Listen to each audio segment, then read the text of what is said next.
know what? We're getting pretty close to 8 when I will do a Kickstarter thing. Do you want to just chill the fuck out of your Kickstarter right now? Do you want to drink a big old can of shill soda, put on your shill hat, tighten your shill tie? I'll redeem a shill your wares, Kyle, thing, so I feel a little bit better. Kimmy can do it. Yeah, no, Kimmy, you do it. No, Kimmy, no. You do it instead. Oh, you can't do it more than once. I'm sure you can. No, you can't. You put a timer on it. You put a cooldown. This is what I... It's fine. No. We were going to do it anyway. Next time. Let's see. It would be neat if there was a super great way for you to share to me. We'll workshop that. So my stream's gonna keep doing what it's doing. But over on Kyle's stream, wait a minute. Maybe. Whoop. Maybe if this is my Kickstarter. Maybe if I just go to this link right here. You do have a link that you can do. Well, what would be cool? I don't think I'm. Oh, thank you for hosting, Tia. I missed that. Hey, Tia. While we were talking. Sorry. Whatever will I do with all these bones? All right. This is my Kickstarter for the Punchline is Death, which you probably already know about. But it is a comic I've been making for about 3 years now. This is a collected sort of novel of all of the ones I have drawn and written so far.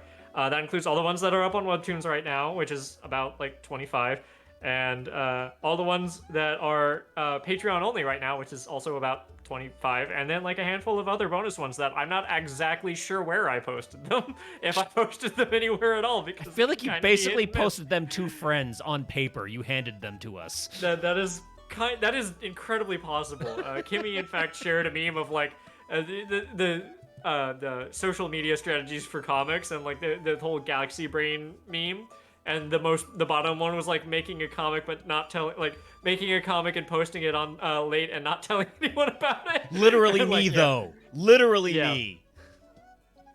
So yeah, it is a story about all of the me's in my my head, in my psyche, that Where's Ultra God Kami Ego?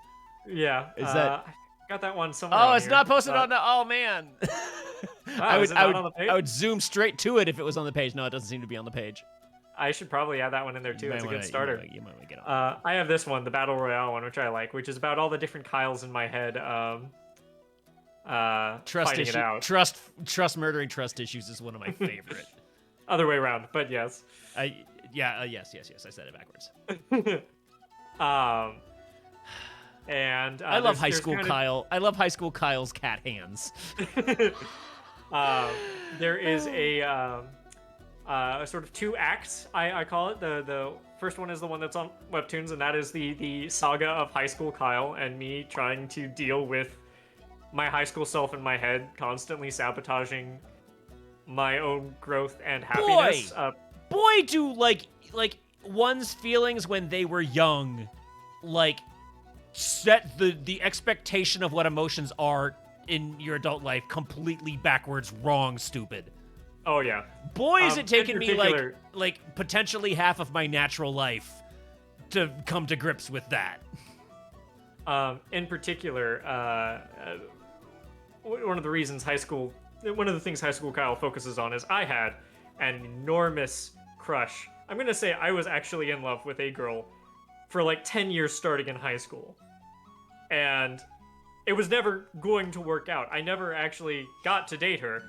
I knew it was absurd, but I just couldn't get over her for the longest time. And oh boy, that sabotaged everything. Yeah, child me was also similarly stupid, and I am ashamed of child me for in similar ways. So this is an experience you and I share. Yeah. And so the first arc is the story of how I finally got over that girl and sort of came to terms with high school adult. Part 2 is I'm still looking for the best way to summarize part 2 because it's me approaching more how I handle attraction now versus how I used to. It talks about my like journey on through the sexuality spectrum, where I eventually like found out, or not so much found out, but I identified as asexual for a long time, and that changed at a certain point in my life. And that so I talk about that. I talk about trust issues and attachment theory and all sorts of that, and that's sort of me trying to come to a healthier way of experiencing attraction as an adult. There's about 54 comics, at least 54 comics, I should say. I think it's only 54, but I might accidentally find one when assembling the book, so you never know. Extra thick. And yeah, you can get commission included if you want. You can get a little sketch of yourself in the back of the book. You can get a little postcard sent to you, personalized by me. There's all sorts of things you can get. And if you really, really want to shell out some money, you can shell out some money. You're shilling, they're shelling. Gotcha. I got you covered. Thank you. The biggest $500 tiers, you can actually join me on stream and we can hang out and talk about the project or about something else. I don't care. I am super on board for a guest on this. That would be very cool. Yeah, you want to learn to draw without dying. That's how you do it. But yeah, risks and challenges. I mean, if I've done this 3 times now. If I get the money, you're getting the book. In fact, because I am self-employed right now, this will be the easiest one for me to do. As a person that I have definitely paid for books that will never happen. Because I kickstart a lot of things now. Like, I did before, I do even more now. Like, that can happen. And so, like, seeing that on a Kickstarter that a person's backed a couple of projects before, it's like, oh, that's nice. Oh, that's nice. Yeah, I'm actually going to get a book now. Yeah. So yeah, that's my Kickstarter.